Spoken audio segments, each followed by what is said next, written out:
കൊണ്ടുവന്നതാണ്. അത് പിന്നെ ചെടികൾക്കെല്ലാം കൊണ്ടുവന്നതേ ഉള്ളൂ. നമുക്ക് അതിനകത്ത് കൂട്ടിച്ചേർക്കാനും പറ്റും. മനസ്സിലാവുന്നുണ്ടോ? നമുക്ക് നമ്മളെ കയ്പ് കൊണ്ടുവന്നാൽ കയ്പ് വേണ്ടാന്ന് വെച്ചിട്ട് അത് മധുരാക്കാൻ പറ്റും. നമുക്ക് പറ്റും. നമ്മളെ ബോധത്തിൽ നമുക്ക് പരിവർത്തനം ഉണ്ടാക്കാൻ പറ്റും. അത് അവർക്ക് പറ്റില്ല. അത് പറ്റുന്നതുകൊണ്ടാണ് നമ്മളെ പേരെന്താണ് ശ്രീദേവി? മനുഷ്യൻ എന്നുള്ള പദത്തിന്റെ അർത്ഥം എന്താണ്?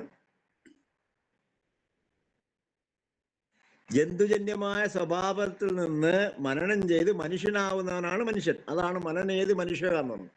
ജന്തുജന്യമായ സ്വഭാവമാണ് ഇപ്പൊ. അത് ഇവിടുത്തെ കൃമിയും കീടവും പുഴുവും എന്താണോ ചെയ്യുന്നത് അതിനല്ലേ ഇപ്പൊ നമ്മൾ ചെയ്തു കൊടുക്കുന്നത്. ഭക്ഷണം കഴിക്കുക, സന്താനോൽപാദനം നടത്തുക, ഉറങ്ങുക. അത് ഇവിടുത്തെ കൃമിയും കീടവും പുഴുവും ചെയ്യുന്നല്ലേ ശ്രീദേവി? അതിൽ നിന്ന് വ്യത്യസ്തനായിട്ട് നിത്യമേത് അനിത്യമേത് എന്ന് തിരിച്ചറിഞ്ഞ് ആ നിത്യതയിലേക്ക് പോകാനുള്ള പരിശ്രമം നടത്തുന്ന ആളുടെ പേരാണ് മനുഷ്യൻ. അതാണ് രാമൻ മനുഷ്യനായി അവതരിച്ചു എന്ന് പറഞ്ഞു. പിടികിട്ടുന്നുണ്ടോ? ജന്തുജന്യമായ സ്വഭാവത്തിൽ നിന്ന് മനുഷ്യനായി അവതരിച്ചു. ഈ അവതാരം എന്ന് പറഞ്ഞാൽ വേറെന്തോ ആണെന്ന് നമ്മൾ തെറ്റിദ്ധരിക്കുന്നത്. മനസ്സിലാവുന്നോ?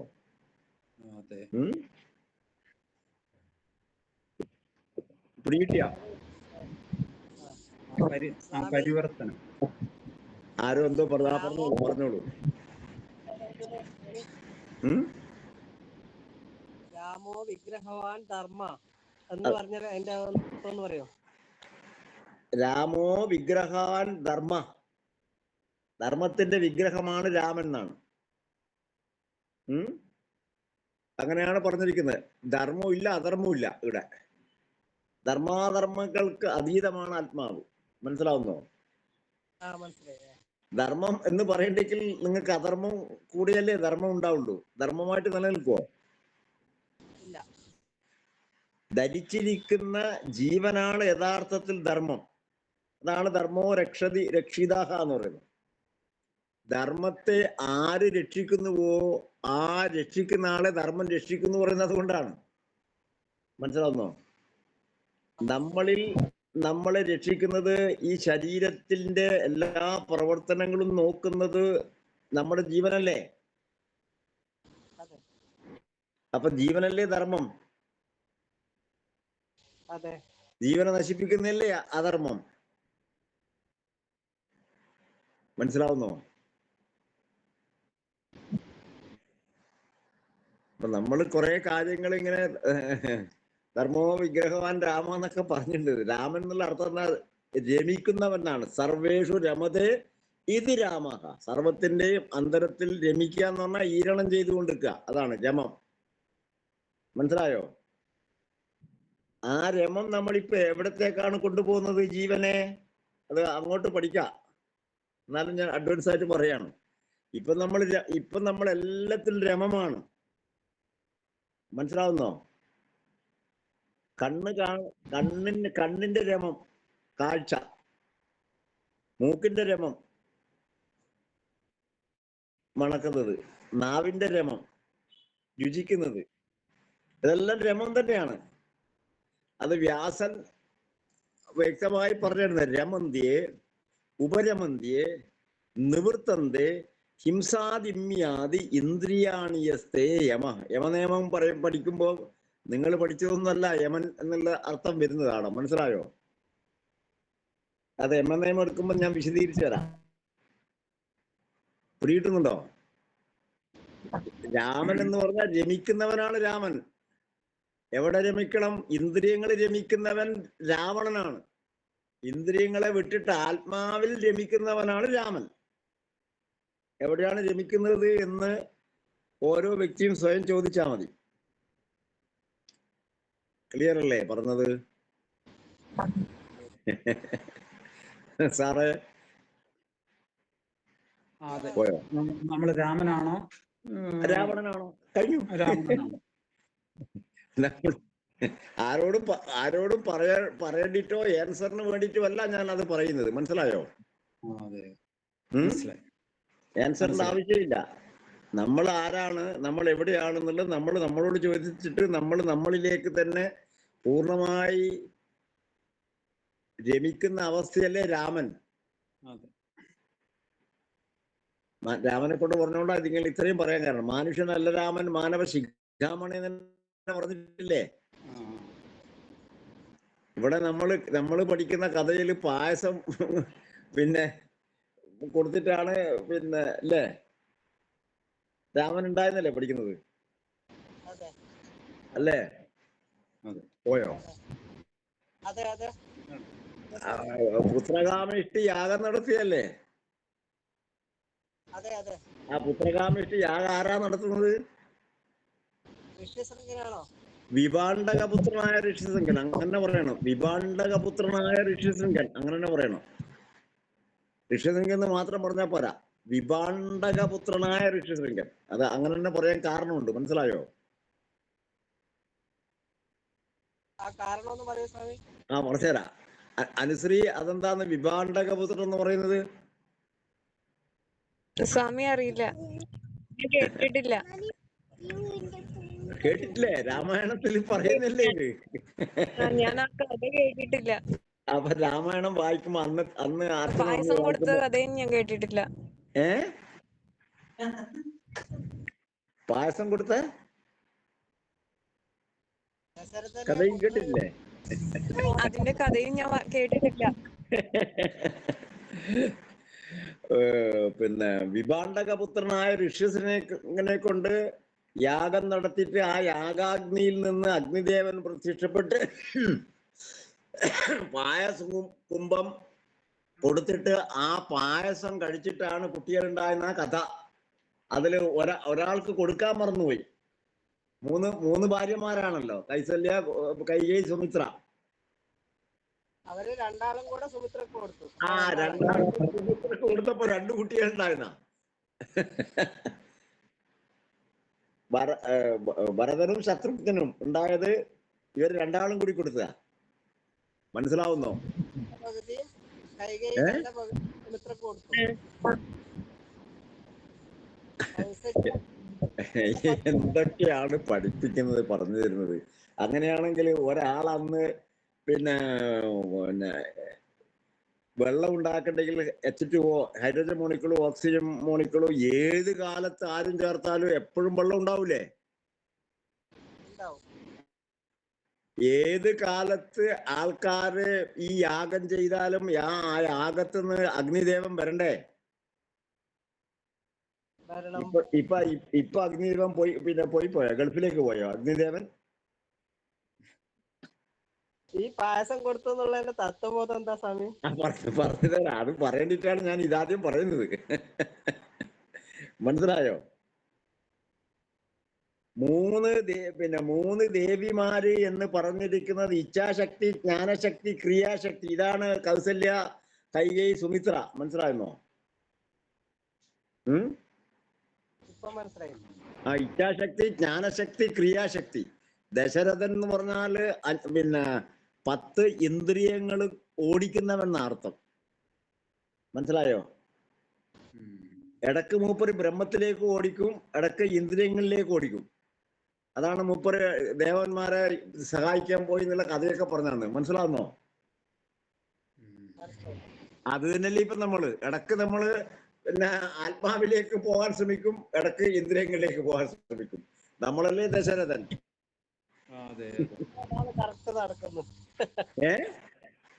ഇപ്പതാ നടക്കുന്നത്. നമ്മള് രാമനാവുന്നേ മുന്നേ ദശരഥനായിട്ടുണ്ടെന്ന് മനസ്സിലായിട്ടില്ലല്ലോ. മനസ്സിലാവുന്നോ? എങ്ങനെ ആ കഥ പഠിക്കുമ്പോൾ പൂർണ്ണമായിട്ടും അവരവരെ കുറിച്ചാ പഠിക്കുന്നതെന്നുള്ള ബോധം നമുക്ക് നല്ല പോലെ വരും. രാമനെ കുറിച്ച് പറഞ്ഞുകൊണ്ടാ ഇത്രയും വിശദീകരിക്കേണ്ടി വന്ന്. രാമൻ വന്നിട്ടെങ്കിൽ എല്ലാ വർഷവും രാമായണങ്ങൾ ഇങ്ങനെ വായിച്ചു പോകുന്നു, പക്ഷെ ആരും ഈ തത്വബോധം മനസ്സിലാക്കുന്നില്ല. തത്വബോധം പറഞ്ഞാൽ പിന്നെ അയോധ്യ ഉണ്ടോ? അയോധ്യ എവിടെയാന്ന് ചോദിച്ചാലോ? യുദ്ധം നടക്കുന്ന സ്ഥലം നമ്മളെ മനസ്സിലല്ലേ? പുറമെ അങ്ങനെ അയോധ്യ ഉണ്ടായിട്ടേ ഇല്ലല്ലോ. ഉണ്ടായോ? ഉം? ഇല്ല. ഉച്ചത്തിൽ പഞ്ചഗ്രഹങ്ങൾ 5 നിൽക്കുമ്പോൾ അയോധ്യയിൽ കൗസല്യാത്മജനായി എന്നല്ലേ പറയുന്നിരിക്കുന്നത്. ജ്ഞാനശക്തി വർദ്ധിച്ചപ്പോൾ എന്നാണ് അർത്ഥം. പിന്നെ പഞ്ച ഇന്ദ്രിയങ്ങള് പഞ്ചഗ്രഹങ്ങളാണ് പറഞ്ഞിരിക്കുന്നത്. പഞ്ചഗ്രഹങ്ങൾ എന്തൊക്കെയാണ്? പഞ്ച ഇന്ദ്രിയങ്ങളാണ്. ഉച്ച മൂർധാവ് അവിടെ ആരണം ചെയ്യുമ്പോഴെന്താവും? അച്യുതൻ, നാശമില്ലാത്ത അവസ്ഥയാണ് എൻ്റെത് എന്ന് അവനവൻ സ്വയം മനസ്സിലാക്കുന്ന അവസ്ഥയിലാണ് അച്യുതൻ അവതരിച്ചു എന്ന് പറഞ്ഞത്. ഇത് രാമൻ വേറെ പുറത്തെ ഒരാളായിട്ട് കണക്കൂട്ടിയ ഇതെല്ലാം തെറ്റിയില്ലേ? അച്യുതൻ അയോധ്യയിൽ അവതരിച്ചു എന്നല്ലേ അല്ലെ? ആ സാറേ മനസ്സിലാവുന്നുണ്ട്. മനസ്സിലാവുന്നില്ലേ? അച്യുതനൊക്കെ അച്യുതൻ എന്ന് പറഞ്ഞാൽ ചുതിയില്ലാത്ത നാശമില്ലാത്ത ആത്മസ്വരൂപത്തെ അനുഭവിച്ചു എന്ന അർത്ഥം. അത് അനുഭവിക്കേണ്ടിട്ടാണ് നമ്മൾ ഇത് പഠിക്കുന്നത്. അനുശ്രീ ആ സ്വാമി. സാറേ വായിക്കുക. ഉണ്ടായിരുന്ന സംസ്കാരത്തെ ഇല്ലാതാക്കി കളയുക, പുതിയ സംസ്കാരത്തെ ഉണ്ടാക്കാതിരിക്കുക. ഒരാൾ സവിതർക്കത്തിൽ നിന്നും നിർവിതർക്കതയിലേക്കും സവിചാരത്തിൽ നിന്ന് നിർവിചാരത്തിലേക്കും സബീജത്തിൽ നിന്ന് നിർബീജതയിലേക്കും വന്നു കഴിഞ്ഞാൽ പിന്നെ ചിത്തവൃത്തി ഉണ്ടാകുന്നില്ല. അപ്രകാരമുള്ള ചിത്തവൃത്തി ഉണ്ടാകുന്നില്ല എന്ന് പറയുന്നത് പിന്നെ നിർബീജമായി വളർന്നു വരാൻ വാസനകളോ ഒന്നുമില്ല, വറുത്ത വിത്ത് പോലെയായി. മനസ്സിലായോ? മനസ്സിലായി. ഇപ്പൊ നമുക്ക് ബീജങ്ങൾ നല്ലപോലെ നിറഞ്ഞു നിൽക്കുകയാണ്. എന്തൊക്കെ ബീജങ്ങളാ ഇപ്പൊ അതിൻ്റെ അകത്ത് ഉള്ളത് എന്ന് തന്നെ ഓരോരുത്തരും സ്വയം പരിശോധിച്ചാലാ മനസ്സിലാവുക, അല്ലേ? സബീജ സമാധി നിർബീജ സമാധി നമ്മൾ പഠിക്കാനുള്ളതല്ല, ആവാനുള്ളതാണ് ശരിക്കും. മനസ്സിലായോ? പഠിച്ചിട്ട് എന്ത് കാര്യമുണ്ടോ? അനുശ്രീ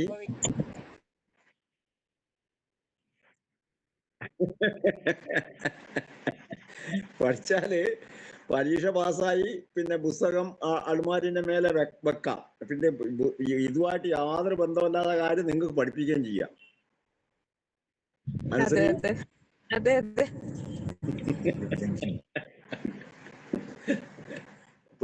സാറ് മനസ്സിലായില്ലേ? മനസ്സിലായി. ഓക്കെ. സാറ് ഡീവായിട്ട് എഴുതിനോ? എഴുതിയിട്ടുണ്ട്. ഓക്കെ, വായിച്ചതാ. സ്വാമി പറഞ്ഞ മാതിരി സൂര്യനാണോ കറങ്ങുന്നത് ഭൂമിയാണോ കറങ്ങുന്നത്? ശിഷ്യം വീട്ടിൽ പോയിട്ട്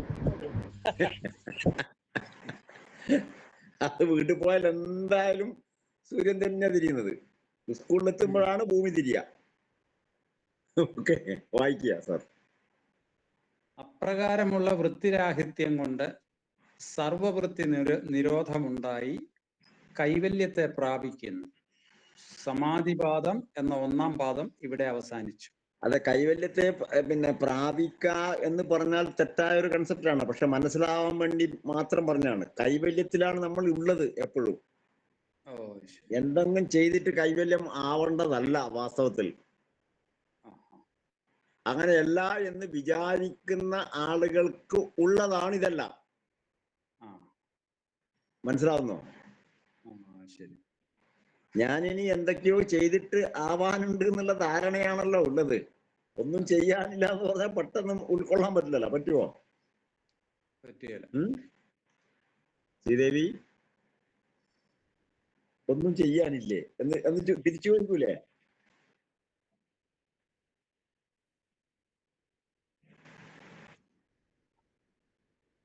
ഒന്നും ചെയ്യാനുമില്ല, ഒന്നും ആവാനുമില്ല. നിങ്ങൾ ചെയ്യുന്ന മുഴുവനും വെള്ളം കലക്കുന്ന പോലെ തന്നെയാണ്. അനുശ്രീ, സ്വാമി കേൾക്കുന്നുണ്ട്. എന്നിട്ട് പിന്നെ ഞങ്ങളെ കലക്കലാ നല്ലത് പറഞ്ഞുകൊണ്ടിരിക്കുകയും ചെയ്യാതല്ലാണ്ട് ഏത് സംഗതി നിത്യം മനസ്സിലായില്ലേ? ഇനി പറയില്ലല്ലോ. Okay okay okay okay sir, അടുത്ത അധ്യായത്തിലേക്ക് പോവാം നമുക്ക്. സാധനാപാദം. ക്രിയായോഗം സൂത്ര 1. തപസ്വാധ്യായേശ്വര പ്രണിധാനാനി ക്രിയായോഗം. തപസ്വാധ്യായം ഈശ്വര പ്രണിധാനാനി ക്രിയായോഗം. അതെ. തപ തപസ് ശുദ്ധീകരണക്രിയ, സ്വാധ്യായ സ്വയം പഠനം, ആത്മസംബന്ധം. തപസ്സിന് ഇവിടെ കൊടുത്തിരിക്കുന്ന ശുദ്ധീകരണം എന്നാണ്. ആ. അതിന്റെ അർത്ഥം വേറെയും വരുന്നുണ്ട്.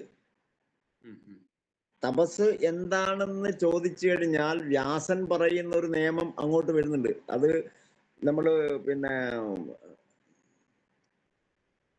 ഇതിൽ പഠിക്കുമ്പോൾ 8 കാര്യങ്ങൾ പഠിക്കുമ്പോൾ അത് ഒന്നും കൂടി പഠിക്കാം. അവിടെ തപസ് എന്താണ് അഷ്ടാംഗം പഠിക്കുമ്പോൾ അത് ഒന്നും കൂടി വിശദീകരിക്കാം. ഇവിടെ തപസ് എന്ന് പറയുന്നത് എന്താണ്? ശുദ്ധീകരണക്രിയ. ശുദ്ധീകരണക്രിയ. എങ്ങനെ ശുദ്ധീകരണക്രിയ എന്ന് ചോദിച്ചാലോ?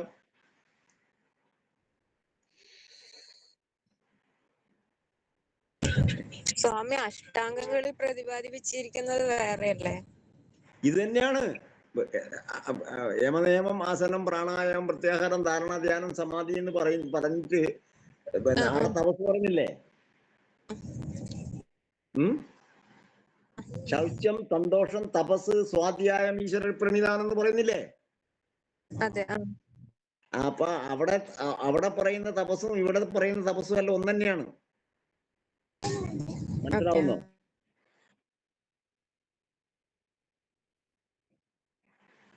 അത് രണ്ടും ഒന്ന് തന്നെയാണ്. ആഴ്ന്നിറങ്ങാനൊന്നുമില്ല.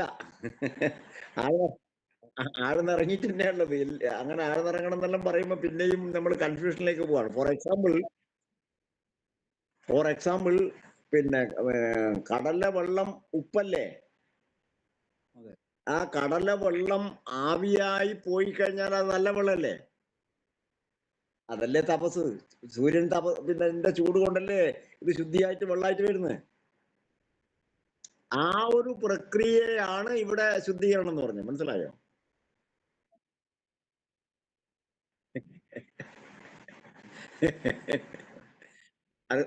പിന്നെ അനുശ്രീ മനസ്സിലായി. ഇത് താൽക്കാലികമായി മനസ്സിലാക്കിയാണ്. അഷ്ടാംഗത്തിൽ വരുമ്പോൾ വേറെ പറഞ്ഞു തപസ്സിന്റെ അർത്ഥം. അതാണ് ഇത്.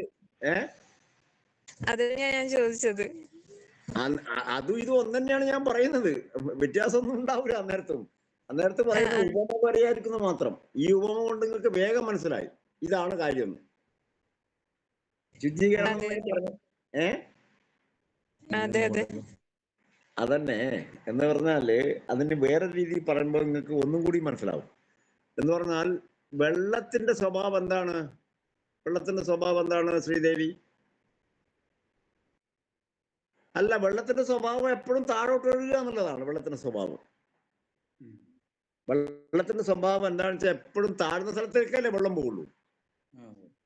ഇത് വെള്ളത്തെ മേലോട്ടേക്ക് തിരിച്ചു വിടുന്ന അവസ്ഥയാണ് തപസ്. മനസ്സിലായിട്ടില്ല? ആവിയാകുമ്പം വെള്ളം താഴോട്ടാണോ മേലോട്ടാണോ പോകുന്നത് അനുശ്രീ? മുകളിലേക്കല്ലേ പോകുന്നത്. അപ്പം പിന്നെ വെള്ളം ചൂടായാൽ മാത്രമേ മുകളിലേക്ക് പോകുള്ളൂ. അതേപോലെ മനസ്സിന്റെ അകത്തുള്ള അഴുക്കുകൾ പോയാൽ ഇന്ദ്രിയങ്ങളിലേക്ക് പോകുന്ന മനസ്സ് പോയി ആത്മാവിലേക്ക് പോകും. മനസ്സിലായോ അനുശ്രീ? മനസ്സിലായി. നിങ്ങൾ പഠിച്ചിട്ടുണ്ടാവില്ല, ഞാൻ ഇപ്പൊ പറഞ്ഞു തരുന്നത്. ഉണ്ടോ? ഇല്ല, പഠിച്ചില്ല സാറേ. എന്തിന്റെ ശുദ്ധീകരണം ചോദിച്ചാൽ മനസ്സിന്റെ ശുദ്ധീകരണം. മനസ്സിന്റെ ശുദ്ധീകരണം എന്ന് വെച്ചാൽ വിഷയങ്ങളിലേക്ക് പോകുന്ന അവസ്ഥ നഷ്ടപ്പെട്ടു പോകും. അതാണ് ശുദ്ധീകരണം എന്ന് പറയുന്നത്. അതിനാണ് തപസ് എന്ന് പറയുന്നത്. തപസ് നമ്മൾ വേറെന്തോ ആണ് ഇവിടെ എടുക്കുന്നത് അല്ലേ? ഋഗ്വേദം തുടങ്ങുമ്പോ ആദ്യം തുടങ്ങുന്ന ശ്ലോകം എന്താണെന്ന് അറിയാവോ? ഫസ്റ്റ് തുടങ്ങുന്നത് അഗ്നിമീളേ പുരോഹിതം യജ്ഞസ്യ ദേവമൃത്യുജം ഹോതാരം രത്നദാതം എന്നാണ്. സാറേ, ഇവിടെ അഗ്നിയാണ് പുരോഹിതൻ എന്ന് പറഞ്ഞിട്ട് അവിടെ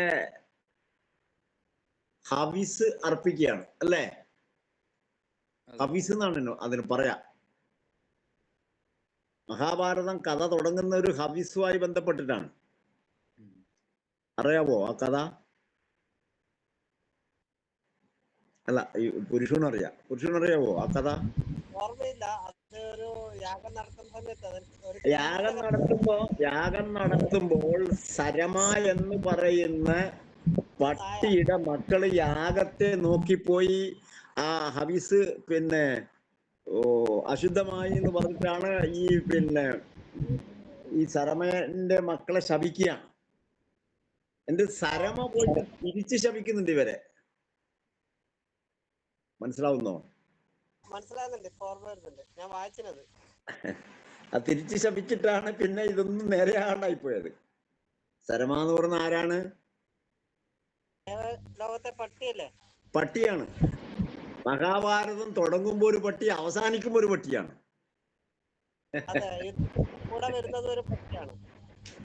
അതന്നെ, മഹാഭാരതം എന്ന കഥ തുടങ്ങുമ്പോൾ ഒരു പട്ടിയാണ്, അവസാനിക്കുമ്പോഴും ഒരു പട്ടിയാണ്. അത് വിശദീകരിച്ച് പറഞ്ഞു തരേണ്ടതാണ്. ഈ പട്ടി എന്ന് പറയുന്നത് എന്താണെന്ന് ആ ബാഹ്യമായ പട്ടീനല്ല അവിടെ പട്ടി എന്ന് പറയുന്നത്. എന്താണ് പട്ടി എന്ന് പറഞ്ഞാൽ അർത്ഥം? ശുനകൻ എന്നാണ്. ശുനകൻ എന്ന് പറഞ്ഞാൽ എന്താണ് അർത്ഥം ചോദിച്ചാലോ? നമ്മൾക്ക് തന്നെ ചില സമയത്ത് ശുനകന്റെ ഗതിയായിരിക്കും. ശ്രദ്ധിച്ചിട്ടുണ്ടോ? ആ ശുനകന്റെ ഗതി ചിലപ്പോ ഇടിപ്പിക്കുന്നുണ്ട് നിങ്ങളെ കൊണ്ട്, ഇല്ലേ? ഇതാ അങ്ങനെ ചെയ്യിപ്പിക്കുന്നില്ലേ? അത് ശുനകഗതിയാണ്. ആ ശുനകഗതി എടുക്കുമ്പോഴാണ് ഇന്ദ്രിയങ്ങൾക്ക് ശക്തി വരുന്നത്. അപ്പോഴാണ് ഹവിസൊക്കെ വേണ്ടി വരുന്നത്. മനസ്സിലാവുന്നുണ്ടോ? വിഷയങ്ങളാവുന്ന ഹവിസാണ് പിന്നെ അർപ്പിക്കുന്നത്. ഇതൊക്കെ അങ്ങനെ ഉള്ളോട്ട് പോയിട്ട് ചിന്തിച്ച് പഠിക്കുമ്പോഴേ ഇത് ശരിയാവുള്ളൂ. അഗ്നി എന്ന് പറയുന്നത് അവിടെ പുറമേ കാണുന്ന തീയിനല്ല അവിടെ അഗ്നി എന്ന് പറയുന്നത്. വിവേകമാകുന്ന വിശേഷാഗ്നിയാണ് അവിടെ അഗ്നി എന്ന് പറയുന്നത്. വിവേകമാകുന്ന വിശേഷാഗ്നി കൊണ്ട് മാത്രമേ എവിടെ പുരത്തിലേക്ക്, അവനവന്റെ വീട്ടിലേക്ക് എത്താൻ പറ്റുന്ന പറഞ്ഞിരിക്കുന്നു. അഗ്നിമീളെ പുരോഹിതം യജ്ഞസ്യ ദേവ മൃത്യുജം. നമ്മൾ മരണത്തിലാണുള്ളത്. ആ മരണത്തിൽ നിന്ന് മരണമില്ലാത്ത അവസ്ഥയിലേക്ക് നമ്മൾക്ക് അനുഭവം വരാനാണ് വിവേകമാകുന്ന വിശേഷാഗ്നി വേണ്ടതെന്നാണ്. ശ്രീദേവി പോയോ? അനുശ്രീ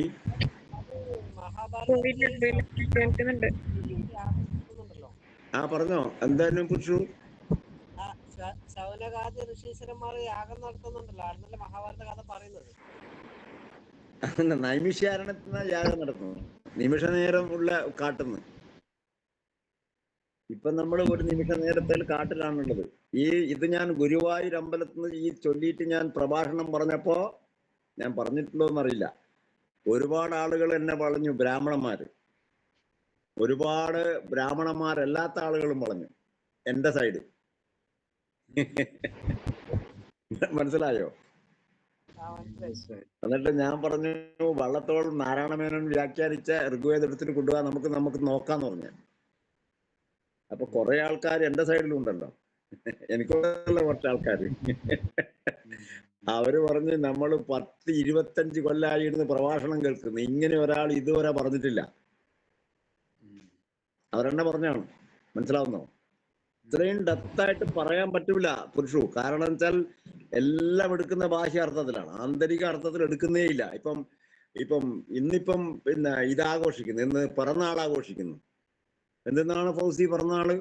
പിറന്നാളെന്ന് പറഞ്ഞാൽ എന്താന്ന് ചോദിച്ചാല് നല്ല ബിരിയാണി ഉണ്ടാക്കുക, കോഴി ബിരിയാണി ഉണ്ടാക്കുക, നല്ല പിന്നെ ഡ്രസ്സ് ഇടുക, എന്നിട്ട് നടക്കുക, ചന്ദ്രനെ കണ്ടു എന്നും പറഞ്ഞിട്ട്. അതാണോ ഫൗസി പിറന്നാള്?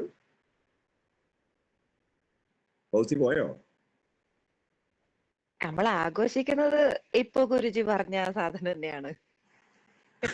നല്ല ഡ്രസ് ഇടാ. പിറന്ന നാളെന്ന് പറഞ്ഞാൽ ഇന്ദ്രിയങ്ങളിലേക്ക് പിറന്ന നമ്മൾ തിരിച്ച് റൂഹിലേക്ക് പറക്കുന്നതാണ് പിറന്നാള്. മനസ്സിലായോ? ഓർമ്മയുള്ള ചന്ദ്രനെ കാണാൻ വലിയ ബുദ്ധിമുട്ടുണ്ടോ? ഇല്ലല്ലോ.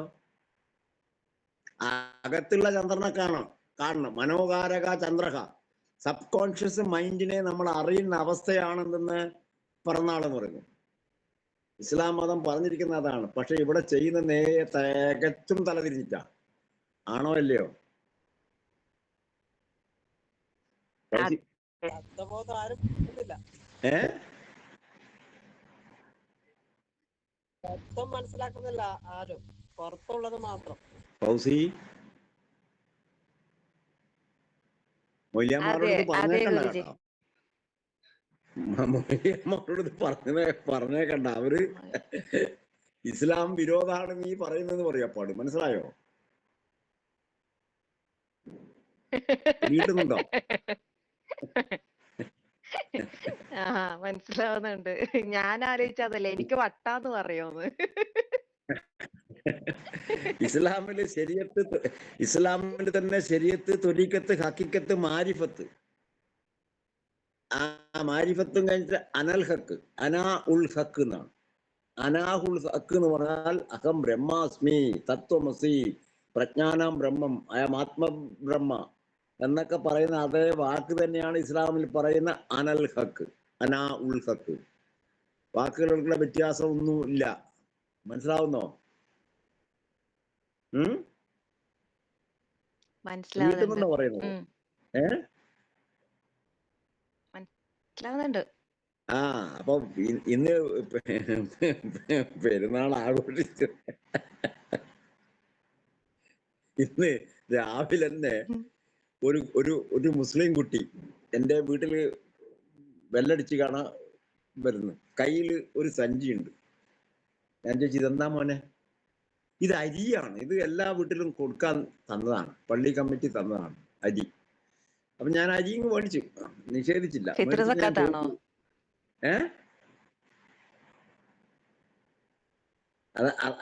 അതിനാണല്ലോ പറയാ. ആ ഫിത്ർ സക്കാത്ത്. അതിനാണ് പിന്നെ ഇസ്ലാം കാര്യം 5, ഈമാൻ കാര്യം 6 നിങ്ങൾ പഠിക്കുന്നുണ്ട്. സാദത്തൽമ, നിസ്കാരം, നോമ്പ്, സക്കാത്ത്, ഹജ്ജ്. ഇതാണ് സാറേ ഇസ്ലാം കാര്യത്തിൽ പറയുന്ന 5 എണ്ണം. സാദത്തൽമ, നിസ്കാരം, നോമ്പ്, സക്കാത്ത്, ഹജ്ജ്. സാദത്തൽമ എന്ന് പറഞ്ഞാൽ മലക്കുകളിൽ വിശ്വസിക്കുക, നബിയിൽ വിശ്വസിക്കുക, അള്ളാഹുവിൽ വിശ്വസിക്കുക ഒക്കെ പറഞ്ഞു കഴിഞ്ഞാൽ ഇസ്ലാം മതത്തിന്റെ പിന്നെ ഇത് തൊലിയിരുന്നമാര് പറയേണ്ടി വരും. മനസ്സിലാവുന്നോ? പഠിയിട്ടുന്നുണ്ടോ പറയുന്നത്? സാദത്തൽമ എന്ന് പറഞ്ഞിട്ട് പണ്ഡിതന്മാര് പഠിപ്പിക്കുന്നതല്ല അതിന്റെ ശരിയായ പൊരുള്. പഠിയിട്ടുന്നുണ്ടോ?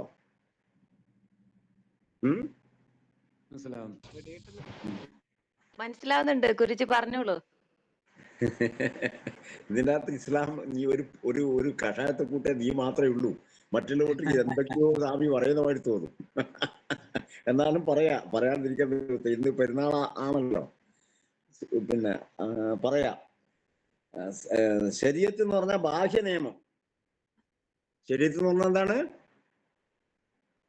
ബാഹ്യ നിയമം. ആന്തരിക നിയമം. ബാഹ്യ നിയമമാണ് നല്ല പോലെ ആളുകള് പിന്നെ ചിന്തിക്കുന്നത്. ബാഹ്യ നിയമമാണ് പ്രവർത്തിക്കുന്നത്. ബാഹ്യ നിയമത്തിൽ നിന്ന് ആന്തരിക നിയമത്തിലേക്ക് വരുന്നില്ല. ആ ആന്തരിക നിയമത്തെയാണ് ത്വരീഖത്ത് എന്ന് പറയുന്നത്. മനസ്സിലായോ? ശരീഅത്ത് തന്നെ അറിയാത്ത ആൾക്കാർക്ക് എങ്ങനെ ത്വരീഖത്ത് പറഞ്ഞു കൊടുക്കുക? മനസ്സിലാവുന്നോ ഫൗസി?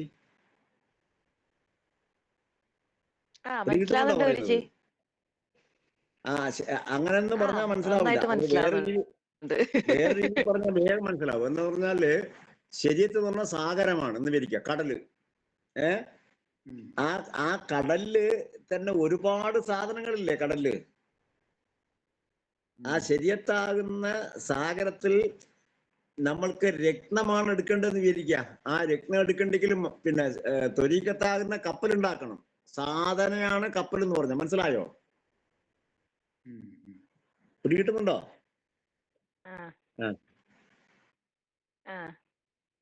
വേറെന്താണ്? വേറൊന്നുമില്ല, അത് തന്നെയാണ്. അതും ഇതും ഒന്ന് തന്നെയാണ്. ഈ ശരിയത്താകുന്ന സാഗരത്തില് ത്വരീക്കത്താകുന്ന കപ്പലുണ്ടാക്കി മാരിഫത്തായി പോയി മുങ്ങി, മാരിഫത്തായി മുങ്ങിപ്പോയി രക്തം എടുത്തു കൊണ്ടുപോകുമ്പോഴാണ് മനസ്സിലാവുക അനാഉൽ ഹക്ക്. നമ്മുടെ മനസ്സിന്റെ അകത്ത് തന്നെ തിരിച്ചു പോകുന്ന അവസ്ഥയെ കുറിച്ചാണ് അവിടെ പറഞ്ഞിരിക്കുന്നത്. ശരിയത്ത്, ത്വരീക്കത്ത്, ഹക്കീക്കത്ത്, മാരിഫത്ത്, അനാഉൽ ഹക്ക് എന്ന് പറഞ്ഞത് ഈ നമ്മുടെ മനസ്സിന്റെ അകത്ത് തന്നെ പൂർണ്ണമായി വിലയം പ്രാപിക്കുന്ന അവസ്ഥയെ തന്നെയാണ് പറഞ്ഞിരിക്കുന്നത്. മനസ്സിലായോ? അപ്പോഴാണ് ആന്തരികമായിട്ടുള്ള മനസ്സിനെ നമുക്ക് കാണാൻ പറ്റുന്ന അവസ്ഥയാണ് പറയുന്ന ആള്. അപ്പൊ നമ്മൾ റൂഹിൽ പറക്കും. ഇസ്ലാമില് പിന്നെ സ്വർഗത്തിലെത്തിയാൽ കുറെ ചോദ്യങ്ങൾ ചോദിക്കുന്നുണ്ട് എന്നാണ് ഖുർആനിൽ എഴുതിയിരിക്കുന്നത്. അശ്വതി അല്ല പിന്നെ അനുസരി, നീ എന്താ കൊണ്ടുവന്നിട്ടും ചോദിക്കുന്നുണ്ട് ഫൗസി. അപ്പൊ നീ പറയും ഞാൻ 5 നേരം നിസ്കരിച്ചിട്ട് നോമ്പെടുത്തിട്ട് സക്കാത്ത് ചെയ്തിട്ട് ഹജ്ജ് ചെയ്തെന്ന് പറഞ്ഞാൽ അതെല്ലാം തള്ളിക്കളയും. അതൊക്കെ തള്ളിക്കളഞ്ഞിട്ട് അവസാനം ചോദിക്കുന്നുണ്ട് ഒരു ചോദ്യം, നീ നിന്നെ കൊണ്ടുവന്നിനോ ചോദിക്കുന്നുണ്ട്. മനസ്സിലായോ? പോയോ?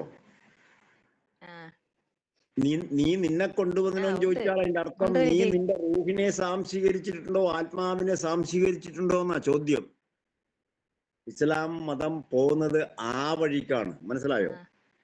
അപ്പൊ നമ്മൾ ഈ പഠിക്കുന്ന യോഗ തന്നെയാണ് അതും, വ്യത്യാസങ്ങളൊന്നുമില്ല.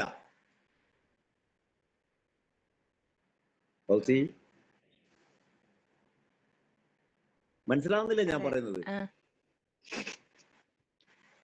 സാറേ മനസ്സിലാവുന്നുണ്ട്. ഞാൻ പറയുന്നത് കേൾക്കുന്നില്ലേ? കേൾക്കുന്നുണ്ട്. ഇച്ചിരി സ്ലോ കേൾക്കുന്നുണ്ട്. അല്ല, അവള് ദുബായിലാണുള്ളത്, അതാണ്. എത്തെ കുറച്ച് താമസം പിടിക്കുമല്ലോ. ഓക്കെ സാർ, എല്ലാറ്റിലും പറഞ്ഞത് ഒന്ന് തന്നെയാണ്. ഏകം സത് വിപ്ര ബഹുധാവദന്തി. ഒന്നിനെ തന്നെ പലതായി പലതായി പലതായി പറഞ്ഞെന്നുള്ളൂ, ഒന്നല്ലാതെ വേറെ സംഭവമില്ല. വ്യത്യസ്തമായി പറയുന്നതെല്ലാം വ്യത്യസ്തമാണെന്ന് നമ്മൾ തെറ്റിദ്ധരിച്ചിരിക്കുകയാണ്. ഒന്നും വ്യത്യാസമില്ല. ഉണ്ടോ? ഇല്ല. എന്താ പുരുഷു, എന്താ സംശയമുണ്ടോ എന്തെങ്കിലും?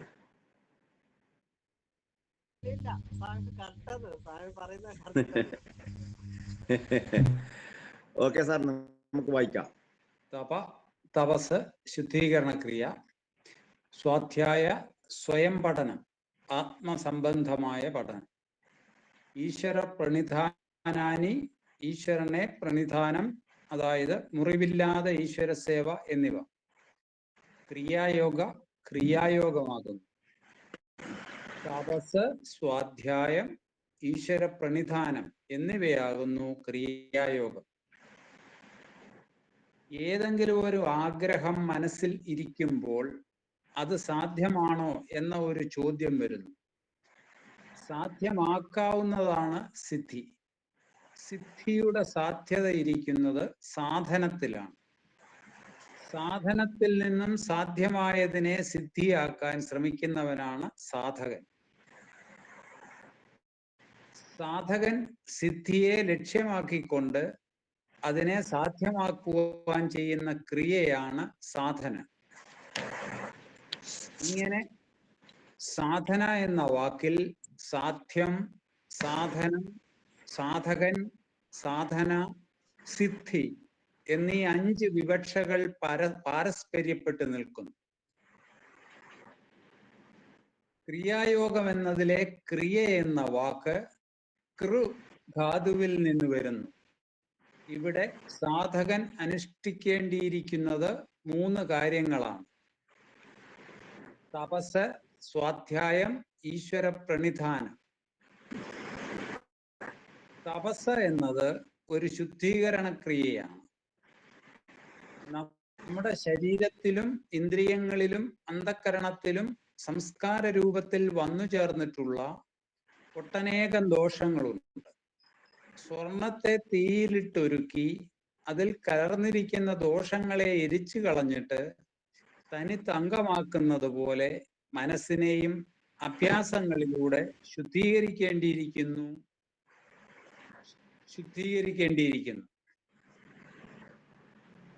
ഒരു ശിഷ്യൻ ഗുരുവിനെ ശരണം പ്രാപിച്ചു കഴിഞ്ഞാൽ ഗുരു അയാൾക്ക് കഷ്ടതരമായ പല സാധനങ്ങളും നൽകി അയാളുടെ മനസ്സിനെയും ബുദ്ധിയെയും ഒരു അഗ്നിശോധനയിൽ എന്നതുപോലെ ശുദ്ധീകരിക്കാറുണ്ട്. തപസ്സിന്റെ പൂർണ്ണമായ സ്വരൂപം പിന്നീട് വ്യാഖ്യാനിക്കുന്നതാണ്. ഈ അഗ്നിശോധനമായിട്ട് ശുദ്ധീകരിച്ച ഒരു കഥ ബുദ്ധന്റെ ഇതിൽ പറയുന്നുണ്ട്. ആ കഥാപാത്രത്തിന്റെ പേര് മിലരേവ എന്നാണ്. മിലരേവ കേട്ടിട്ടുണ്ടോ? സ്വാമി ഒരു ക്ലാസ്സിൽ പറഞ്ഞിട്ടുണ്ട് ഞാൻ അല്ലേ മിലരേവന്റെ കഥ? മിലരേവന്റെ കുറെ കഥകൾ പറഞ്ഞു. ഓക്കെ. അപ്പൊ ആ ഗുരുക്കന്മാര് നമ്മളെ പരിശോധിക്കുകയാണ് ചെയ്യുക. മനസ്സിലാവുന്നുണ്ടോ അനുശ്രീ? അതെ, അങ്ങനെ ഇതുമായി ബന്ധപ്പെട്ട് ആ കഥ എങ്ങനെയാണ് ബന്ധിപ്പിച്ചെന്നൊക്കെ മറന്നുപോയി. ആ പേര് മാത്രമാ ശരിക്കും പറഞ്ഞാൽ ഇപ്പൊ മനസ്സിലാവും. അങ്ങനെ പുസ്തകം ഉണ്ടെന്നും ഒക്കെയുള്ള കാര്യങ്ങളാ മനസ്സിൽ നിൽക്കുന്നത്. അത് വാങ്ങിച്ച് വായിക്കണമെന്നും ഒക്കെയാന്ന് പറഞ്ഞത്. പിന്നെ ഗുരുക്കന്മാര് എത്രമാത്രം ഈ ആള് അറിവിന് അർഹനാണ് എന്ന് പരിശോധിക്കുന്ന ഒരുപാട് കഥകള് പുരാണങ്ങളിലൊക്കെ ഉണ്ട്. മനസ്സിലായോ? ഒരുപാട് കഥകളുണ്ട്, കുറച്ചൊന്നുമല്ല. ഈ വസിഷ്ഠനും വിശ്വാമിത്രനും എപ്പോഴും മത്സരമാണ്. വസിഷ്ഠനും വിശ്വാമിത്രനും. ആ കഥ നിങ്ങൾക്ക് അറിഞ്ഞൂടെ? പുരുഷനറിയാലോ?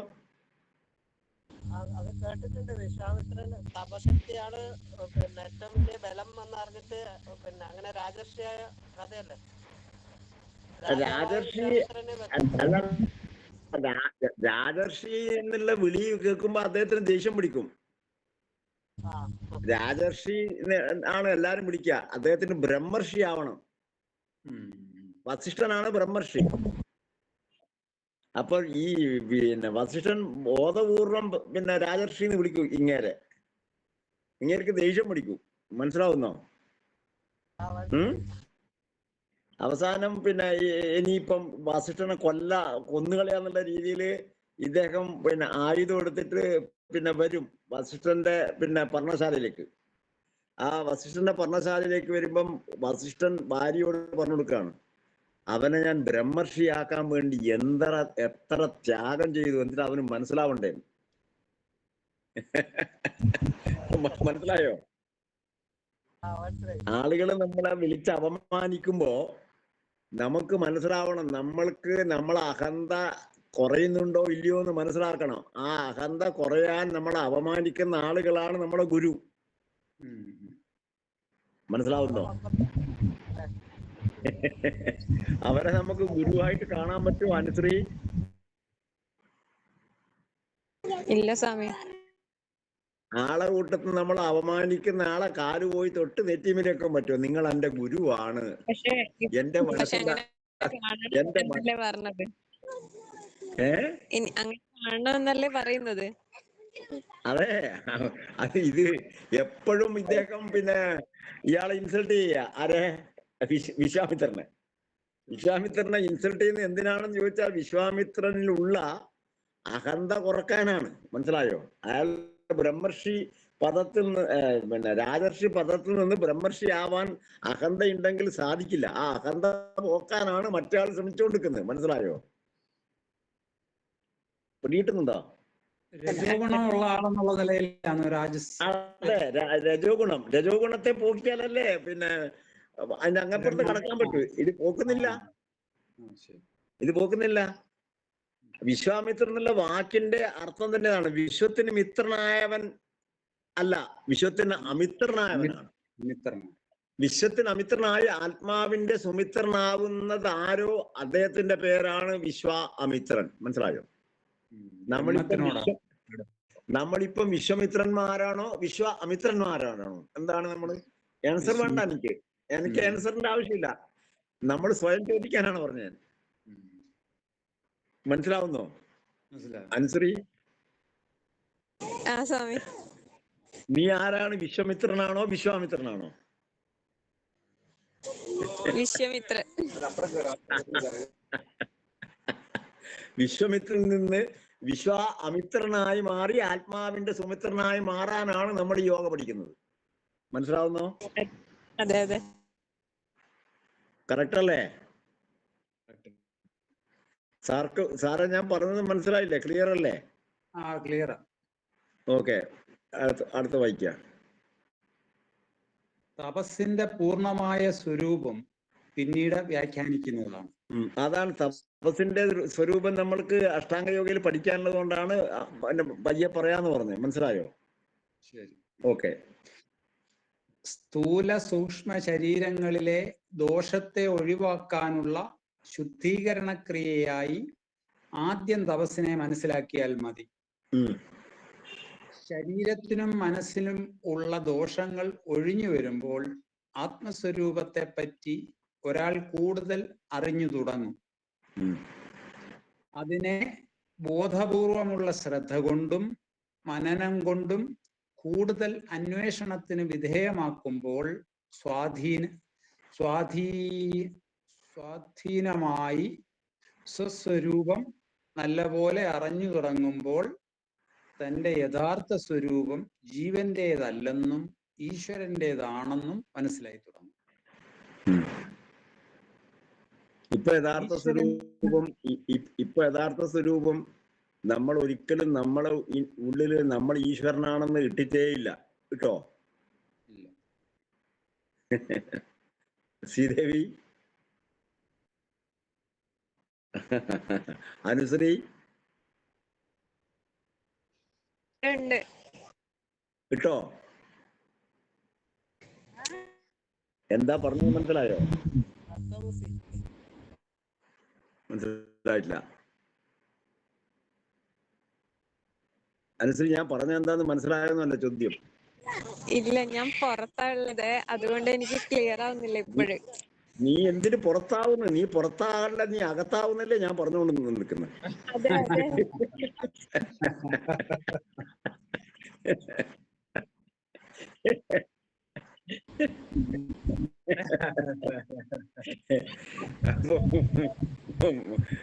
നമ്മുടെ ഉള്ളിൽ നമ്മൾ ഈശ്വരനാണെന്ന് അങ്ങ് ഇട്ടുകൊടുക്കേണ്ട ആവശ്യമൊന്നുമില്ല. നമ്മൾ ആണല്ലോ.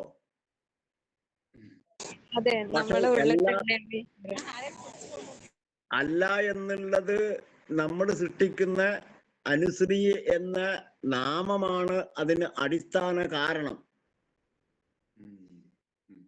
മനസ്സിലാവുന്നോ? മനസ്സിലാവും. ശ്രീദേവിയാണ് കാരണം.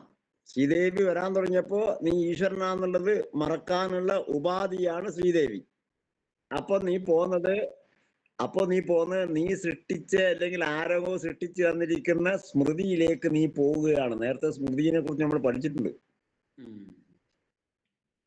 മനസ്സിലാവുന്നോ? മനസ്സിലാവും. വിസ്മൃതി തുടങ്ങുന്നത് അവിടെയല്ലേ? അതെ. 100 ആള് കൂടെ ഇറങ്ങുമ്പോ ഞാൻ ശ്രീദേവി എന്ന് വിളിച്ചാൽ 99 ആളും കേൾക്കൂല, നീയേ കേൾക്കുള്ളൂ. എന്തുകൊണ്ട്? ഉറങ്ങുന്ന സമയത്ത് പോലും ഞാൻ ശ്രീദേവിയാണെന്നുള്ള സ്മൃതിയാണ് ഉണർന്നു വരുന്നത്. മനസ്സിലാവുന്നോ? ആ സ്മൃതി ഉണർന്നു വന്നപ്പോ സർവവും വന്ന് പിടികിട്ടുന്നുണ്ടോ? വ്യാവഹാരിക ജീവിതത്തിൽ അത് വേണ്ടേ സ്വാമി? വ്യാവഹാരിക തലത്തിൽ അത് വേണ്ടേ? അത് വേണോ വേണ്ടിയോ എന്നുള്ളത് പിന്നെ പുരുഷന് തീരുമാനിക്കാം. വേണമെങ്കിൽ കൊണ്ടു നടന്നോ, വേണ്ടെങ്കിൽ വിട്ടു കളഞ്ഞോ. മനസ്സിലായോ? അതെങ്ങനെയുണ്ടാവുന്ന ആരോ പുരുഷന്ന് വിളിച്ച്, അപ്പൊ പുരുഷന്ന് വിളിച്ച് പുരുഷൻ ലോഗ്യം ചെയ്യുന്നില്ല. അപ്പൊ ലോഗ്യം ചെയ്യാൻ നിൽക്കുമ്പോ എല്ലാ പുരുഷവും പിന്നെ എനിക്ക് കേൾക്കുന്നില്ലേ, പിന്നെയും ഒന്നും പറയുന്നില്ല. കാരണം ഞാൻ പുരുഷവും അല്ലാന്ന് അനുഭവിക്കാണല്ലോ. മനസ്സിലാവുന്നോ? അപ്പോഴെന്താവും?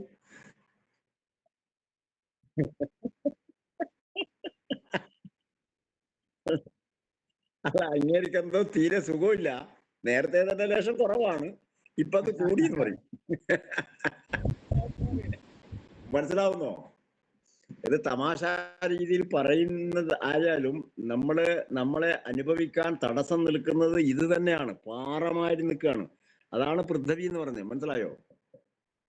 പൃഥ്വി എന്ന് പറഞ്ഞിരിക്കുന്നത് ഭൂമിയല്ല, നമ്മൾ തന്നെ സൃഷ്ടിച്ചു വെച്ചിരിക്കുന്ന ഈ അഹംബോധത്തെയാണ് പൃഥ്വി എന്ന് പറഞ്ഞത്. മനസ്സിലായോ പുരുഷു?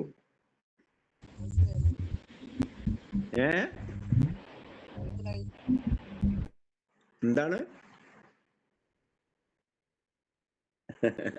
ഓക്കെ, വായിക്കേ സാർ. അതിനെ ബോധപൂർവമുള്ള ശ്രദ്ധ കൊണ്ടും മനനം കൊണ്ടും കൂടുതൽ അന്വേഷണത്തിന് വിധേയമാക്കുമ്പോൾ സ്വാധ്യായമായി സ്വസ്വരൂപം നല്ലതുപോലെ അറിഞ്ഞു തുടങ്ങുമ്പോൾ തന്റെ യഥാർത്ഥ സ്വരൂപം ജീവന്റേതല്ലെന്നും ഈശ്വരന്റേതാണെന്നും മനസ്സിലായി തുടങ്ങും. ഈശ്വരൻ എന്ന വാക്ക് ഈശ എന്ന ധാതുവിൽ നിന്നും വന്നതായതുകൊണ്ട് എല്ലാവരുടെയും എല്ലാത്തിനെയും ഉള്ളിലിരുന്ന സ്വദേശത്തോടുകൂടി നിയമവും നിയന്താവുമായി സകലതിനെയും സകല സമയത്തും ഭരിക്കുന്നതും നിയന്ത്രിക്കുന്നതും നയിക്കുന്നതും ഈശ്വരനെന്ന് അറിഞ്ഞു തുടങ്ങുമ്പോൾ നമുക്കൊരു നിമിഷം പോലും ഈശ്വരനെ കൂടാതെ കഴിയുവാൻ സാധ്യമല്ലെന്ന് വരുന്നു.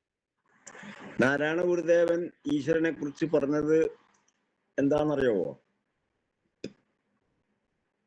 ശ്രീദേവി? നീയല്ലോ സൃഷ്ടിയും സൃഷ്ടാവും സൃഷ്ടിജാലവും സൃഷ്ടിക്കുള്ള സാമഗ്രിയായതും നീയല്ലോ എന്നാ പറഞ്ഞിരിക്കുന്നത്. മനസ്സിലാവുന്നോ? എല്ലാം നീ തന്നെ. നീ സത്യം ജ്ഞാനം ആനന്ദം അകവും പുറവും തിങ്ങും മഹിമാവാർന്ന നിൻപദം പുകഴ്ത്തുന്നു ഞങ്ങളങ്ങ്. ജയിക്കുക മഹാദേവ ദീനാവന പരായണ, ഇങ്ങനെയൊക്കെയാണ് പറഞ്ഞിരിക്കുന്നത്. മനസ്സിലാവുന്നോ?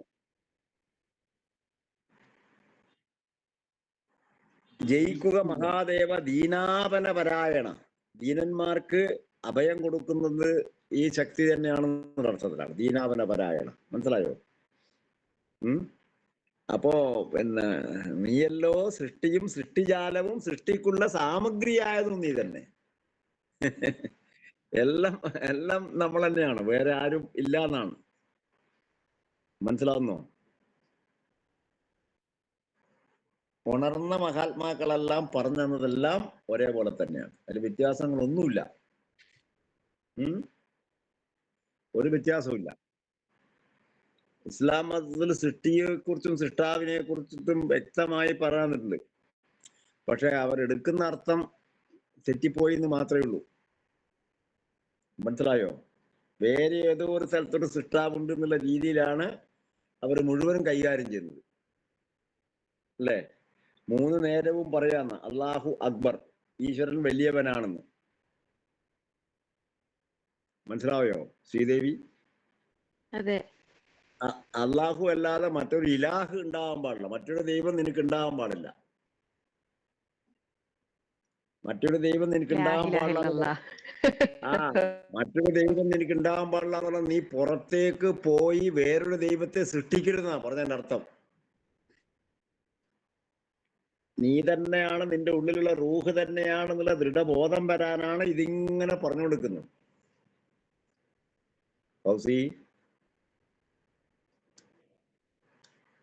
ഗുരുജി, ഇസ്ലാം മതത്തില് പിന്നെ സ്വബൈ ബാങ്കിന് ഒരു പ്രത്യേകത ഉണ്ട്, ശ്രദ്ധിച്ചിട്ടുണ്ടോ? രാവിലത്തെ ബാങ്കിന് ഒരു വരി അധികമുണ്ട്. അത് അറിയാണ്ട് എഴുതി പോയത് അങ്ങോട്ടാണോ? ബാക്കി ഒരു ബാങ്കിന് വന്നില്ല. പിന്നെ മഗ്‌രിബിനില്ല, ഒന്നിനുമില്ല. ഉണ്ടോ? ഇല്ല. ഉറക്കത്തിൽ നിന്ന് ഉണരൂന്നല്ലേ? അവിടെ പറയുന്നത് ഹസലാത്തുൽ ഹൈറുൽ മിനൻ നൗ, അങ്ങനെയാണ് ആ വാക്ക്, അങ്ങനെയാണ്. ഹസലാത്തുൽ ഹൈറുൽ മിനൻ നൗ. ഉറക്കിനേക്കാൾ നല്ലത് നമസ്കാരമാണ്, നമസ്കരിക്കാൻ വരൂ സഹോദരങ്ങളെ എന്നാണ്. ഉറങ്ങി സമയം കളയല്ല. മനസ്സിലാവുന്നോ? അതെ. ആ ആ ഉറങ്ങി സമയങ്ങളിലാന്ന് പറഞ്ഞാൽ മായയാകുന്ന ഉറക്കിലേക്ക് പോകല്ല എന്നാണ് അർത്ഥം. നാരായണ ഗുരുദേവൻ പറഞ്ഞത് ഉണരരുത്, ഇനി ഉറങ്ങിടാതിരുന്നിരണം അറിവായി, ഇതിനയോഗ്യനെന്നാൽ പ്രണവമുണർന്ന് പിറപ്പൊഴിഞ്ഞു വാഴും മുനിജന സേവയിൽ മൂർത്തി നിർത്തണമെന്ന് പറയുന്നുണ്ട്. മനസ്സിലായോ? ഉണരരുത് എന്നാ അദ്ദേഹത്തിന്റെ പ്രയോഗം. എല്ലാരും ഉണരാൻ പറഞ്ഞപ്പോ പിന്നെ നബി പറഞ്ഞത് ഉറക്കിനേക്കാൾ നല്ലത് നമസ്കാരമാണെന്നാണ്. നാരായണ ഗുരുദേവൻ ഉണരുത് എന്നാ പറഞ്ഞത്. ഈ എപ്പോഴും ഉണർന്നു വരുന്നത് മായയാകുന്ന ഉറക്കിലേക്കാണ് നമ്മൾ എന്നാണ് അതിന്റെ അർത്ഥം. അതാണ്. മനസ്സിലായോ? പിടികിട്ടിട്ടില്ല.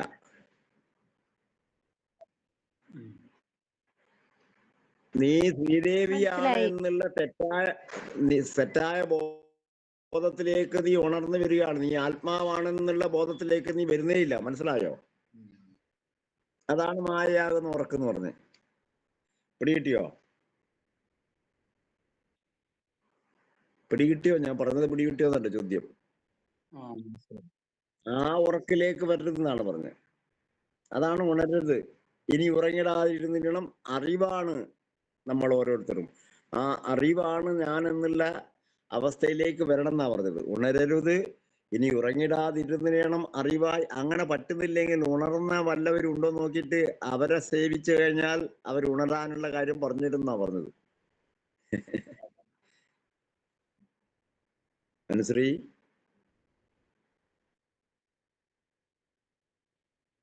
ഇത്രേ ഉള്ളൂ. അനുശ്രീ പോയോ? പോയിട്ടില്ല സ്വാമി. ഞാൻ കണ്ണൂരാ ഉള്ളത്, അതുകൊണ്ട് സംസാരിക്കാൻ പറ്റാത്തത്. കണ്ണൂരാണുള്ളത്. കണ്ണൂര് എന്ന് പറഞ്ഞാൽ എന്താണ്? കണ്വ മഹർഷിയുടെ ഊരാണ് കണ്ണൂരായി മാറുന്നത്. കണ്ണു എന്റെ ഊര്. മനസ്സിലായോ? നീ എവിടെയാ ഉള്ളത്? കണ്ണു എന്റെ ഊരില്. ഈ ശകുന്തളയായി ബന്ധപ്പെട്ട കഥ മുഴുവനും കണ്ണൂര് നടന്നതാണ് കേട്ടോ. അതറിയാവോ? അതെയോ? ആ, പറശ്ശിനിക്കടവിലാണ് ഇല്ല ഇല്ല. മാങ്കടവ്. പറശ്ശിനിക്കടവില് മാങ്കടവില്ലേ? മാങ്കടവ് കേട്ടിട്ടില്ലേ? ശകുന്തളന്റെ തോണിയും പിന്നെ മാനായില്ലേ, മാൻ ഓടിക്കളിച്ചിരിക്കുന്ന സ്ഥലം, അതാണ് മാങ്കടവ്. റൂട്ട്. അതന്നെ. അതൊക്കെ ഈ പിന്നെ പുരാണത്തിലുള്ള കഥകളായി ബന്ധപ്പെട്ടിട്ടാണ് നമ്മളെ കണ്ണൂരിന്റെ ഓരോ സ്ഥലങ്ങളും. മനസ്സിലായോ? നമ്മളെ ശരി. പിണറായി എന്ന് പറഞ്ഞാൽ എന്തെന്നാ അറിയാവോ?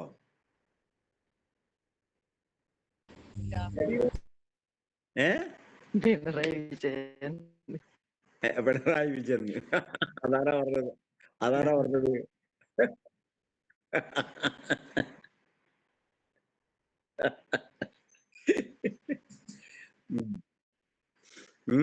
അതാ സ്വാഭാവികമായിട്ട് അങ്ങനെയല്ലേ വരുള്ളൂ സ്വാമിജി. അതല്ലേ ഓർമ്മ വരുള്ളൂ.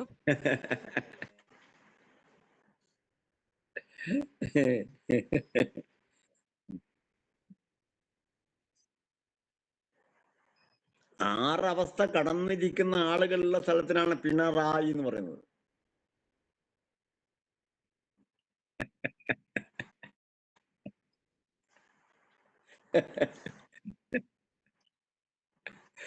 ഈ ആറവസ്ഥ ഉദ്ദേശിക്കുന്നത് മൂലാധാരം, സ്വാധിഷ്ഠാനം, മണിപൂരകം, അനാഹതം, വിശുദ്ധി, ആജ്ഞ. അങ്ങനെ. ശരി. ഇത് എവിടെ പറഞ്ഞാലാ ശരിയാവുക? പിണറായി എന്ന് പറയുമ്പോൾ പിണറായി വിജയൻ അല്ലാണ്ട് വേറെ ആരെങ്കിലും ഓർമ്മയുണ്ടാവുമോ? മനസ്സിലാവുന്നില്ല? ഇല്ല, എനിക്ക് ഓർമ്മ ഉണ്ടാവൂല. എനിക്ക് നല്ല സ്വാമിജിയെ കൂടി ഓർക്കാം. സ്വാമിജിയുടെ പേരിലില്ലേ പിണറായി? സാറേ, നമുക്ക് വായിക്കാം. ഓരോന്നും എടുത്ത് സ്ഥലത്തിന്റെ ഓരോ ഇപ്പം പിന്നെ ഇതുണ്ടല്ലോ, ഈ വടക്കേ മലബാറിലാണ് ഏറ്റവും കൂടുതൽ പിന്നെ തെയ്യവും തറയും ഉള്ളത്. വടക്കേ മലബാറിൽ നിന്ന് അങ്ങോട്ട് പോയി കഴിഞ്ഞാൽ ഇല്ല. വടക്കേ മലബാറിലാണ് ഏറ്റവും കൂടുതൽ തെയ്യവും തറയും ഉണ്ടായത്, അല്ലേ? ഉം? അല്ലേ അതെ അനുശ്രീ? അതെ ഏ അതെ അതെ അതെ അതെ ഇതാരെങ്കിലും ഒരാൾ ഉണ്ടാക്കണ്ടപ്പാ. ഉം. ഉണ്ടാക്കണ്ടേ? അതെ കരിവള്ളൂരിനടുത്തുള്ള രാമപെരുവണ്ണാൻ എന്ന് പറയുന്ന ഒരു മഹാത്മാവാണ് ഈ കാണുന്ന 140 തെയ്യം ഉണ്ടാക്കിയത്. 140 തെയ്യം എന്നാ പറയാ. 140 തെയ്യം എന്ന് പറഞ്ഞാൽ 40-ന് 1 കുറവ് തെയ്യം, 39 തെയ്യം. മനസ്സിലായോ? ഉം. ഒറ്റ രാത്രി കൊണ്ട് മണക്കാട് ഗുരുക്കള് പറഞ്ഞോ പുരുഷു പറ. ഒറ്റ സ്വാമി രാത്രി അദ്ദേഹം ഇപ്പോൾ ജീവിച്ചിട്ടുണ്ടോ? അല്ലല്ല, അത് പറഞ്ഞ പുരുഷു പറയുന്നത് കേൾക്കട്ടെ. പറഞ്ഞോ പുരുഷു പറ. അതായത് ഈ മണക്കാടൻ ഗുരുക്കളെ ഇത് കേട്ടറിഞ്ഞ് ചെറുക്കൽ തമ്പുരാൻ ഇദ്ദേഹത്തെ ഒന്ന് കാണണമെന്ന് പറഞ്ഞു. അങ്ങനെ അന്ന് പാലുമില്ല, വളവട്ടണം പുഴക്ക്. അപ്പോ കടത്താണ്. ആ കടത്തുകാരനോട് അന്ന് ലീവാക്കാൻ പറഞ്ഞു തമ്പുരാൻ, ഇയാൾ എങ്ങനെ വരുവാൻ നോക്കാൻ വേണ്ടി. അങ്ങനെ അവരുടെ കയ്യിൽ ഓലക്കോടി ഉണ്ടായിരുന്നു, അത് തിരിച്ചു വെച്ചിട്ട് പോയി കടവ് കടന്നു എന്നാണ് പറയുന്നത്. അന്ന് ആ ഒരു രാത്രി കൊണ്ട് 39 തെയ്യങ്ങൾ കെട്ടി ആടിച്ചു എന്നാണ് പറയുന്നത്. ഐതിഹ്യം എങ്ങനെയാണ് വായിച്ചത്. പുരുഷു പറഞ്ഞത് പിന്നെ മനസ്സിലായോ അനുശ്രീ? മണക്കാടൻ പെരുവണ്ണാൻ, രാമപെരുവണ്ണാൻ, മണക്കാടൻ രാമപെരുവണ്ണാൻ ഈ കരിവള്ളൂരിന്ന് പേരുകെട്ട അഭ്യാസിയാണ്. പേരുകെട്ട അഭ്യാസി എന്ന് പറഞ്ഞാല് ആ കാലഘട്ടത്തിൽ താഴ്ന്ന ജാതിക്കാർ വലിയ അഭ്യാസിയാകെന്ന് പറഞ്ഞാൽ പിന്നെ രാജാവിനും രാജകുടുംബത്തിനും ചിന്തിക്കാൻ പറ്റില്ലല്ലോ. അങ്ങനെ ഇദ്ദേഹത്തിനെ വകവരുത്താനാണ് ഇദ്ദേഹത്തെ വിളിച്ചു വരുത്തിയത്. മനസ്സിലായോ? പിടികിട്ടുന്നുണ്ടോ? അനുശ്രീ പോയോ? അനുശ്രീക്കാന്ന് ഇത് പറഞ്ഞു കൊടുക്കണ്ടേ? അവളെ നാട്ടിലല്ലേ ഈ സംഭവങ്ങളെല്ലാം നടന്നത്. പോയോ? അത് നാളെ പറഞ്ഞുതരാം. 10:10 അടുത്ത ക്ലാസ്സിൽ അത് വിശദീകരിച്ച് പറഞ്ഞുതരാം ഞാൻ. പഠിക്കേണ്ടതാണ്, ചരിത്രം പഠിക്കേണ്ടതാണ്. ഈ രാമപെരുവണ്ണാൻ മഹായോഗിയായിരുന്നു കേട്ടോ, യോഗീശ്വരനായിരുന്നു. ഇപ്പൊ സമാധി സ്ഥലമുണ്ട് കരിവള്ളൂര്. അദ്ദേഹം ഈ രാജാവ് പറഞ്ഞു, ചെറുക്കൽ രാജാവ് പറഞ്ഞു, എനിക്ക് ഈ തെയ്യം കാണണം, ഒറ്റ രാത്രിയാണ്. അപ്പൊ പറഞ്ഞു വെച്ചാല് ഈ ചമയങ്ങളൊക്കെ കൊണ്ടുവരാനും ചെണ്ടക്കാരൊക്കെ വരാനുള്ള സമയം തരണം എന്ന് പറഞ്ഞു. 3 ദിവസം കൊടുത്തു. ആ 3 ദിവസം കൊണ്ട് ഇവരെല്ലാം വരുത്തിയിട്ട് ഈ അവസാനം മേലേരി കൂട്ടി, തീ കൂട്ടി. അപ്പൊ തീയിൽ കൂടി ഇദ്ദേഹം നടക്കുന്ന കണ്ടിട്ടാണ് രാജാവ് വന്നിട്ട് ഇദ്ദേഹത്തിന്റെ പാദം നമസ്കരിച്ചെന്ന കഥ. തീയിൽ കൂടി നടത്താൻ ഇദ്ദേഹത്തിന് കൊല്ലാൻ തീരുമാനിച്ചാണ്. മനസ്സിലായോ? ഓക്കെ സാറെ വായിച്ചോളൂ. 10:10 നമുക്ക് മതിയാക്കാം. സകലതിനെയും സകല സമയത്തും ഭരിക്കുന്നതും നിയന്ത്രിക്കുന്നതും നയിക്കുന്നതും ഈശ്വരൻ എന്ന് അറിഞ്ഞു തുടങ്ങുമ്പോൾ നമുക്കൊരു നിമിഷം പോലും ഈശ്വരനെ കൂടാതെ കഴിയുവാൻ സാധ്യമല്ലെന്നും ഈശ്വരനിലേക്ക് മനസ്സ് പോയിക്കൊണ്ടിരിക്കുകയും ചെയ്യും. കാമുകന്മാർക്ക് അന്യോന്യം മറന്നിരിക്കുവാൻ സാധിക്കാത്തത് കൊണ്ട് അവർ പരസ്പരം ഭജിച്ചുകൊണ്ടിരിക്കുന്നു എന്ന് പറയുന്നു. അതിലും 1000 മടങ്ങ് ഈശ്വരൻ നമുക്ക് പ്രിയങ്കരമായതിനാൽ ഈശ്വരൻ നമ്മെ വിട്ടുപിരിയുന്നില്ല.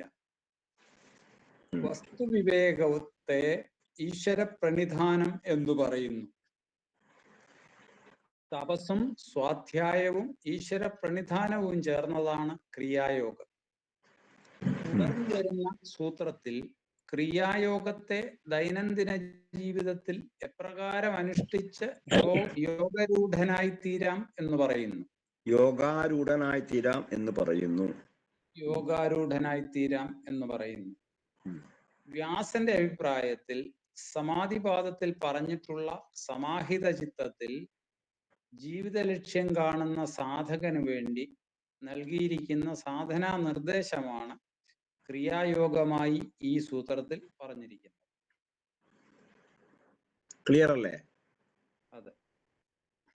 ക്രിയായോഗം പറയുന്നത് സാധകന് വേണ്ടി മാത്രമാണ്. സാധ്യമാക്കിയ ആൾക്കാർക്കല്ല, സാധിക്കാൻ വേണ്ടി ശ്രമിക്കുന്ന ആൾക്കാർക്ക് വേണ്ടി മാത്രമാണ്. മനസ്സിലാവുന്നോ?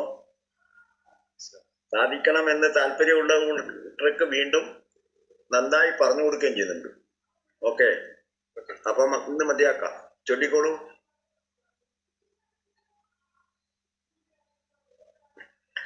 ഓം പൂർണ്ണമദം പൂർണ്ണമിദം പൂർണ്ണാത് പൂർണ്ണമുദച്യതേ പൂർണ്ണസ്യ പൂർണ്ണമദായ പൂർണ്ണമേവ അവശിഷ്യതേ. ഓം ശാന്തി ശാന്തി ശാന്തി. എല്ലാവർക്കും ഹൃദയംഗമായ ആത്മനമസ്കാരം. എല്ലാവർക്കും ശുഭരാത്രി, ശുഭനിദ്ര. നമസ്കാരം.